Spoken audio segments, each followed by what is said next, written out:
Sir, Kerala സാഹിത്യ അക്കാദമിയുടെ ഭാഗത്തു നിന്നും താങ്കൾക്കെതിരെ ഒരു അവഗണന ഉണ്ടായി എന്ന് പറഞ്ഞ് ഇന്നലെ ഒരു ഫേസ്ബുക്ക് പോസ്റ്റ് ഇട്ടിരുന്നു. അപ്പോൾ എന്താണ് അതിൻ്റെ ഉള്ളടക്കം? എന്നോട് ഒരു കേരള ഗവൺമെൻറ്റിന് എല്ലാ ഡിപ്പാർട്ട്മെൻറ്റിനും സ്കൂളുകൾക്കും കോളേജുകൾക്കും ഒക്കെ ഉപയോഗിക്കാൻ വേണ്ടി ഒരു കേരള ഗാനം വേണം. അത് എല്ലാ കാലത്തും നിലനിൽക്കുന്ന ഒരു കേരള ഗാനമാണ്. അത് നിങ്ങൾ എഴുതണമെന്ന് ഞാൻ എന്നോട് ആവശ്യപ്പെട്ടു.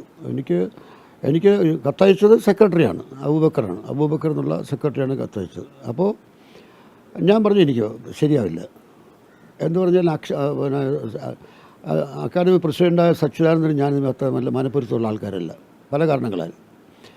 അപ്പോൾ സച്ചിദാനന്ദൻ അവിടെ പ്രസിഡൻ്റായിരിക്കുമ്പോൾ ചിലപ്പം ഞാൻ പാട്ട് എഴുതി കൊടുത്തു കഴിയുമ്പോൾ ഇത് നന്നല്ല എന്ന് പറഞ്ഞ് പിന്തള്ളി എന്നെ ഒന്ന് ചെറുതാക്കാൻ ശ്രമിക്കുമെന്ന് ഭയം എനിക്കുണ്ടായിരുന്നു.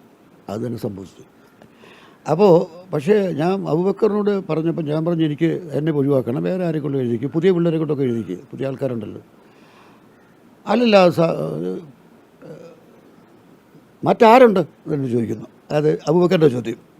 മറ്റാരുണ്ട് എന്നതിൻ്റെ അർത്ഥം എന്താണ്? You should write, you are the fit person എന്നല്ലേ അർത്ഥം. അപ്പോൾ അതുകൊണ്ട് ഞാൻ എഴുതി അയച്ചു കഴിഞ്ഞപ്പോൾ ഒരു 2 ദിവസം കഴിഞ്ഞപ്പോൾ അബൂബക്കറിൻ്റെ ഒരു മെസ്സേജ് വന്നു, എനിക്ക് പൂർണ്ണ തൃപ്തിയായില്ല.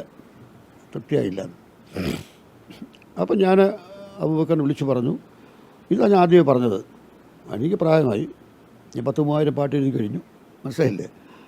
അപ്പോൾ നിങ്ങൾ വേറെ പുതിയ ആൾക്കാരെ കൊണ്ട് എഴുതിക്കണം, ആരെ കൊണ്ട് എഴുതിക്കണം. അല്ലല്ല സാറിന് എഴുതണം, ഇത് നന്നായിട്ടുണ്ട്, ഗംഭീരം, ഇത് 2ാം പകുതി ഗംഭീരമാണ്, തുടക്കത്തിൽ കുറച്ചൊരു നമുക്കൊന്നുകൂടെ മാറ്റാം. അപ്പം എന്നോട് ആദ്യം അബൂബക്കർ പറഞ്ഞത്, എനിക്ക് കത്തിപ്പോഴും എൻ്റെ തിരിപ്പുണ്ട്, അത് മെയിലാണ്, ലെറ്ററുമുണ്ട്, പാട്ടുണ്ട്. അത് കൊച്ചുകുട്ടികൾക്ക് പോലും മനസ്സിലാകണം, അത് വളരെ പ്രധാനമാണ്. അപ്പോൾ കൊച്ചുകുട്ടികൾക്ക് മനസ്സിലാക്കാൻ നമ്മൾ വളരെ സൂക്ഷിച്ചെഴുതണം അല്ലേ? അപ്പോൾ പിന്നെ കഠിന പദങ്ങൾ പാടില്ല, പിന്നെ വളരെ ഗഹനമായ ആശയങ്ങൾ പാടില്ല, അങ്ങനെയൊക്കെ ഉണ്ടല്ലോ. അപ്പോൾ ലളിതമായി, അപ്പോൾ ഞാൻ വളരെ ലളിതമായി ഞാൻ ആദ്യം എഴുതിയിരുന്നത്, അമ്മയെ പോലെയാണ് മലയാളം എന്നൊക്കെ പറഞ്ഞിട്ട് അങ്ങനെ എഴുതിയത്. അപ്പോൾ അത് തുടക്കം ഒന്ന് മാറ്റിയാൽ നന്നായിരിക്കുമെന്ന് അബൂബക്കർ പറഞ്ഞത്. സാധാരണ നമ്മുടെ ഒരു സിനിമയുടെ ഡയറക്ടർ പറയുന്ന പോലെയുള്ളൂ. ഇപ്പം നമ്മളൊരു പാട്ട് എഴുതുമ്പം ഫിലിമിൻ്റെ ഡയറക്ടർ കേട്ട് സാറേ ഈ ഒരു വരി ഒന്ന് മാറ്റാമോ, ഇത് കുറച്ചുകൂടെ ഒന്ന് നന്നാക്കാൻ പറ്റുമോ, അങ്ങനെ ചോദിക്കും. നമ്മൾ ചെയ്തു കൊടുക്കുകയും ചെയ്യും. പക്ഷേ അപ്പോൾ അങ്ങനെ ഞാനത് സീരിയസ് ആയിട്ട് എടുത്തില്ല, അതെന്നെ ഇൻസൾട്ട് ചെയ്യുന്ന ഞാൻ തോന്നിയില്ല. അബൂബക്കറെ പറഞ്ഞ് ഞാൻ സ്വീകരിച്ചു. ഞാൻ പല്ലവി മാറ്റി എഴുതി ഫുള്ളായിട്ട്. അങ്ങനെ പല്ലവി മാറ്റി എഴുതി, ബാക്കി നല്ലതാണെന്ന് അബൂബക്കർ പറഞ്ഞ വരികൾ നിലനിർത്തി പല്ലവി മാറ്റി എഴുതി അയച്ചു കൊടുത്തു. സ്വാഭാവികമായിട്ട് അത് എടുക്കുന്നതാണല്ലോ പ്രധാനം. അപ്പോൾ അതിന് അബൂബക്കർ മറുപടി അയച്ചില്ല. അത് കിട്ടിയെന്നോ നന്നായിരിക്കുന്നോ ഒന്നും പറഞ്ഞ് അപേക്ഷിച്ചില്ല. അപ്പം ഞാൻ സച്ചിദാനന്ദന് ഒരു മെസ്സേജ് അയച്ചു. അതായത് ഞാൻ അബൂബക്കർക്ക് പൂർണ്ണ തൃപ്തിയായില്ല, അതുകൊണ്ട് ഞാൻ പല്ലവി മാറ്റി എഴുതി അയച്ചിരുന്നു, കിട്ടിക്കാണുമല്ലോ. അപ്പോൾ അതിന് കിട്ടിയെന്നോ നന്നെന്നോ ചീറ്റൊന്നും പറയാതെ സച്ചിദാനന്ദൻ നന്ദി എന്ന് മാത്രം, ഒറ്റ വാക്ക്, നന്ദി എന്തൊരു മെസ്സേജ്. പിന്നീട് എനിക്കൊരു അറിവില്ല. പിന്നെ ഞാൻ വൈഷുടെ ആസ്തം, കാരണം അവർ പറഞ്ഞു, ഞാൻ ചെയ്തു, കറക്ഷൻ വേണമെങ്കിൽ കറക്റ്റ് ചെയ്ത് കൊടുത്തു. പിന്നെ ഞാൻ അന്വേഷിക്കേണ്ട ആവശ്യമില്ലല്ലോ, ഓട്ടോമാറ്റിക്കലി പാട്ട് അവരെടുക്കും എന്നല്ല വിചാരിക്കുന്നത്. അങ്ങനെയുള്ളപ്പോഴാണ് ചാനൽ വരുന്നത്, കേരളത്തിലെ കവികളിൽ നിന്ന് കേരള ഗാനങ്ങൾ ക്ഷണിക്കുന്നു. അപ്പോൾ കേരള ഗാനങ്ങൾ മത്സരം വയ്ക്കരുത്, അതിൽ 1ാം സമ്മാനം കിട്ടുന്നതിനെ എടുക്കുക. അത് നേരത്തെ അവർക്ക് ചെയ്യാൻ വരുന്നില്ലേ, പിന്നെ എന്തിന് എന്നോട് പറഞ്ഞു? താങ്കളല്ലാതെ മറ്റാര് എന്ന് ചോദിച്ചതിന് ആദ്യം അവർക്ക് ചെയ്യാമല്ലേ?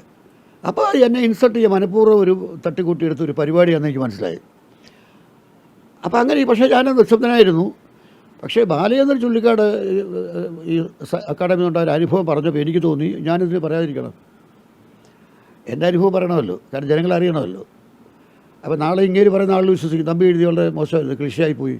അപ്പോൾ എൻ്റെ പാട്ട് ജനങ്ങളെ കേൾപ്പിക്കണമെന്ന് തീരുമാനിച്ചു. അപ്പോൾ ഞാനൊരു തീരുമാനമെടുത്തു, ഞാൻ എൻ്റെ പണം മുടക്കി പാട്ട് റെക്കോർഡ് ചെയ്യുക, എന്നിട്ട് നല്ല പിക്ചർ യൂട്യൂബിലിടുക.